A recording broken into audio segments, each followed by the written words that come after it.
Morning, everyone. Can you all see the application on my screen? I hope Yeah, you we can see them.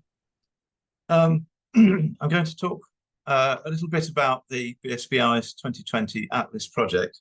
Excuse me. Then a little bit about how the results apply locally. So, to start with, the BSBI's Atlas project was a long-running project over 20 years, and it was designed to record the flora of Britain and Ireland in a consistent and systematic way. It was consistent because we all had a book of instructions about how we were to do it. And it was also done on a grid square basis. We all had to record in tetrads. So we all did this work and gave it all to the BSBI, and they used it to plot some new distribution maps of the flora of Britain. And they then used these to estimate the change in native and selective non-native species. They didn't cover all the non-natives, they did cover all the natives.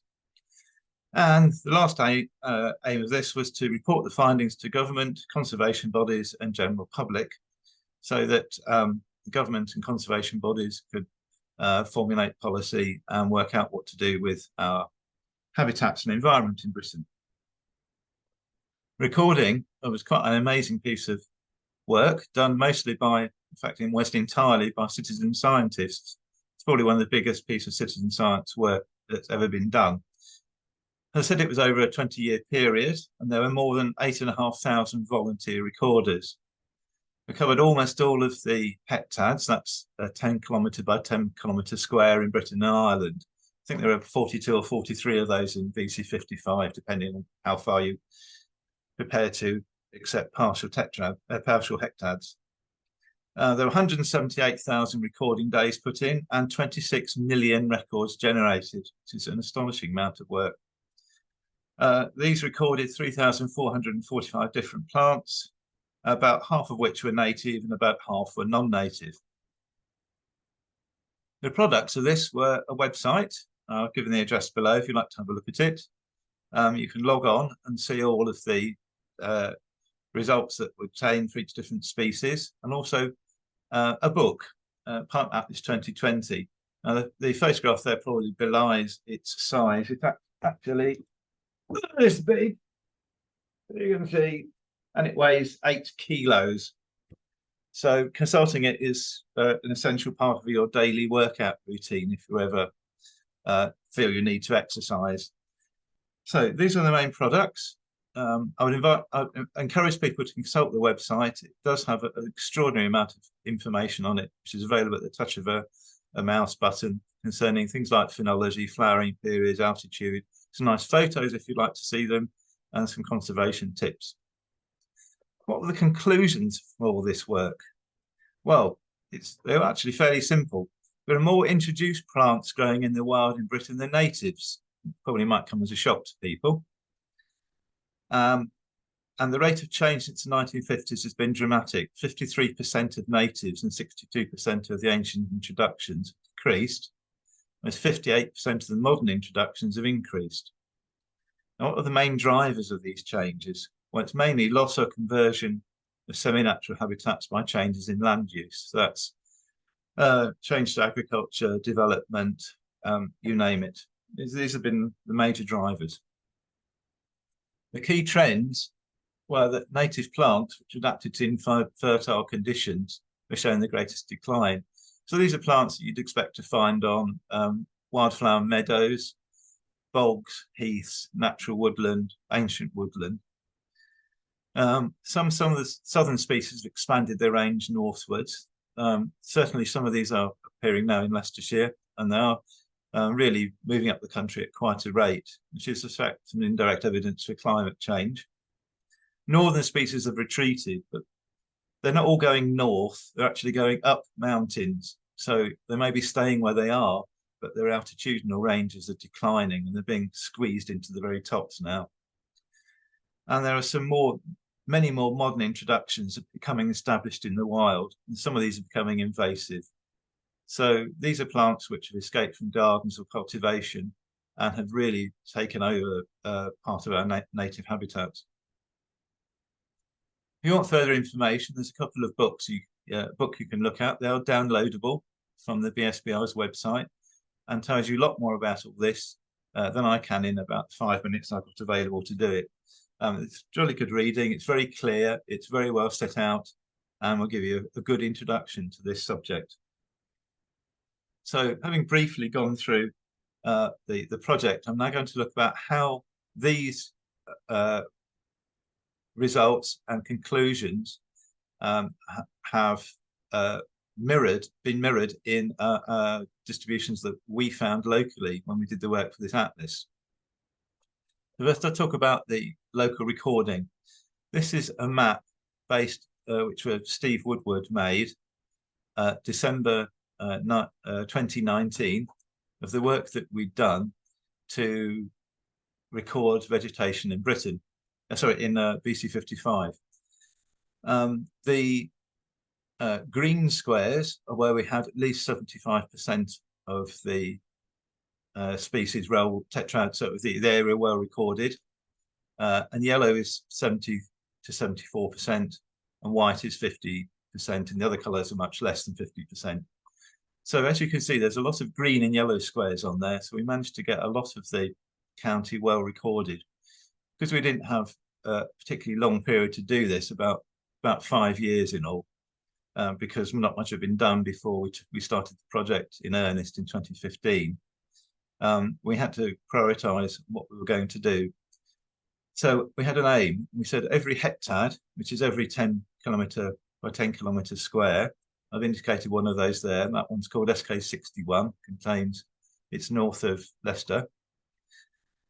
We wanted to have each one of those to have at least 5 well-recorded tetrads. These are the 2 times 2 kilometre squares. And if you look at that one, it's got quite a lot of green squares. In fact, it has 11. So we managed to get this one well recorded. And for each one of the 42 or 43 hectads, we managed to finally, on about the 30th of December 2019, get them all finally, for our purposes, well recorded. I think we got through about half a dozen pair of boots and a couple of pairs of trousers each, and probably a couple of raincoats. So it was quite a huge amount of work. And the following year we did have a bit of a rest because we were a bit tired of it. But we did manage to complete that. So I haven't really got time to talk about every habitat in Leicestershire. So I've chosen a couple of habitats which I think illustrate the most important points of the work, how they apply locally, and also a couple of different groups. So we'll start off at grasslands, which I think are one of the priority habitats in Leicestershire. And we look at half a dozen plants. On the left here, we've got crosswort and spiny rest harrow. These plants are very common. We used to be very common in grasslands in Leicestershire, a very common component, but they have decreased substantially. It's very hard to find crosswort now. When we do find it, it's only a patch of perhaps 2 or 3 individuals. The same goes for spiny rest harrow. In the middle, there's Tormentil, Botanical erecta, which is principally found in mesotrophic and slightly acidic grassland. That's undergone a decline of about 50%, as has the Campanula rotundifolia, the harebell, which we often think of as a very common plant in grasslands. Well, I'm afraid it isn't. It really is disappearing. And at the end, you've got Succisa pratensis, which is normally found in dampish grassland, which is again suffering about a decline of about 30 or 40%, and also sheep sorrel, which is usually found in acid grassland, and is again showing a similar 30 to 40% decline. So in standard mesotrophic neutral grasslands, acid and calcareous grasslands, we find species that we expect them to be characteristic, but they're now declining quite rapidly. Not all bad news though, because there are some increases in grassland species, and these are in orchids. The pyramidal orchid is certainly taking a hold in Leicestershire now, not only in its expected area of calcareous grassland in the east, and as you can see, it's really There's quite a lot more records in Rutland. There's also cropping up in urban areas and other similar sites where there's lots of disturbed soil. And bee orchid has really increased massively. It's again a colonist of open, preferably disturbed soil sites, away from its commonly associated area of calcareous grassland. So these are two that have increased substantially. If we look at, another area priority habitat, I think is probably marshlands. In the middle, at the end on the right, I've put a couple of species which are quite unusual or quite scarce in Leicestershire, have actually become very much more scarce. Marsh valerian, which we find very, very seldom, and always very excited when we find it, and also Carex acuta, the slender tufted sedge. Both of these are normally found in quite undisturbed, fairly semi-natural habitats, and so it's not surprising that we'd find them less and less. The two middle ones, Enanthe fistulosa and marsh ragwort, are suffering a similar fate, I think, but they're not quite as they are not quite as threatened as the two on the left, but they're certainly moving into that category. On the far right, there are a couple of plants, ragged robin and marsh thistle, which you might think would be quite common in marshes, and which you see fairly often. Well, that belies the fact that although they are still fairly frequent, they are suffering quite substantial declines. We very seldom see ragged robin now when we're out, and when we do, it's usually only a few individuals and in a small patch of marsh on the edge of a field. And even marsh thistle we struggle to find in a lot of areas where it's been previously recorded. So I'm afraid, as far as marsh plants goes, there really isn't any good news here. I can't really find any that have actually increased, and I think this is one of the key priority habitats which really needs to be addressed in Leicestershire now. Let's look at some of the plants which are increasing. These are all non-natives. They've been arrived since for quite a long time now. The two on the right, Danish scurvy grass and reflesh saltmarsh grass. These are two coastal habitats. Two coastal species which normally live in coastal habitats such as brackish marshes and also on salt marshes. And they've become established along the roadside network. Kochlearia danica, you can see, is fairly closely mirrors the road network. You can see the A47 there and the M1, and also a couple of roads in the north. But it is expanding in areas around Leicester City and also down in Magna Park, around in Market Harborough. Closely following the road network, and a similar plant is the reflex saltmarsh grass, which again is expanding rapidly on our roadside networks. So these are two that have been introduced and are there because of the policies of salting roads in the winter. In the middle, we have garden escape, Alchemilla mollis, which is the most commonest alchemilla in the county now. And once it does get out, it gets into grassland, it does establish itself really well, and it can compete quite easily with a couple of native species which we have. So this is one to look out for in the future. Just below that is bristly oxtongue, and this has undergone an astronomical increase in the county. And Edith Hasselbrief, who used to record around Groby, I think only recorded it 4 times in her entire life, and now it's spread throughout the entire county. Some farmers think it's now a pernicious weed and needs controlling. I have an old 1950s book of plant identification which refers to it as a rare alien present only on the south coast. Well, it's just rampaged through Britain now, and I think this is another example. It likes disturbed habitat, so it's another example of how it can, how habitat in the area have changed to a much more open, more disturbed areas. Now, this blue line separates a couple of introductions, which I think are possibly are invasives. Now, we know Crassula helmsii is an invasive. It's probably one of the worst invasive plants in Britain. And you can see it's present all the way around Rutland Water, around here. It's also present in the soil and in grasslands. Once it gets in, you cannot get rid of it. So that's a serious issue to look at in the future, particularly around Rutland Water. And another plant which has undergone a massive spread is Russian comfrey. It is the most commonest comfrey in the county now, and is often confused for standard comfrey, common comfrey. But that one I think is very rare. I'm very dubious about a lot of the older records. It can compete very well with coarse grassland on roadside verges, and when it establishes in grassland, it will take over. It's a very, very dominant, very aggressive competitor. So there's a couple of plants that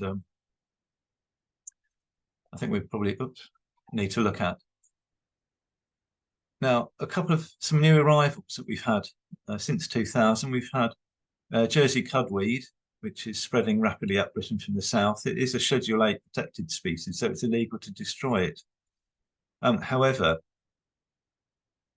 in its native habitat in Jersey, it's very, very rare, but it seems to like block paving. And if you go down to London, look around Docklands, you'll see not just thousands, but millions of these in block paving docklands. And we have 3 or 4 records of it in Leicestershire now, all from areas where people have had block paved drives. And it seems to establish quite well there and escape. The one at the bottom is Polycarpum tetraphyllum, four-leaved allseed, another southern species, which is gradually spreading north. It's 2 or 3 records in Leicester, mostly from paving crabs, which it really likes. It starts off growing early in the season and persists through the winter. And I think both this and the Jersey cudweed benefit from not being sprayed. Spraying in councils tends to start more later in the season by the time these have got going. Particularly Polycarpum has probably produced lots of seed and reproduced itself very well by the time the spraying comes along. We've got inland clubrush, Bulbochinus laticarpus, which is at Melton Country Park. This has only been recognised recently. All the inland species were thought to be Bulbochinus maritimus, sea clubrush. But then people began to look a bit more closely and discovered that there's this one. We have a couple of sites in this, but Melton Park is probably the biggest site. And just below that, we have infirmum, which is another plant which is spreading up from the south. It's a Mediterranean species. We have 1 record towards the north of the county. It's in flower in January and February, and most botanists don't go out, so it's probably under-recorded. And I suspect if we were to go out a bit more earlier in the year, we'd find it a lot more frequently.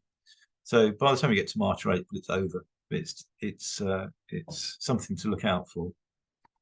So having looked at some of these groups of plants, what other drivers have changed? Well, the drivers have changed to some of the things. Sorry to interrupt, Geoffrey. Are you nearing the end now? I'm actually at the end now. Thank you. So the drivers are the ones that Matt has already mentioned: conversion of grassland, intensification of agriculture, drainage of wetland, and eutrophication of rivers. So to sum up, we know what's happening, we know what the drivers are. What we now need to do is implement solutions because we know what to do. Okay, thank you very much.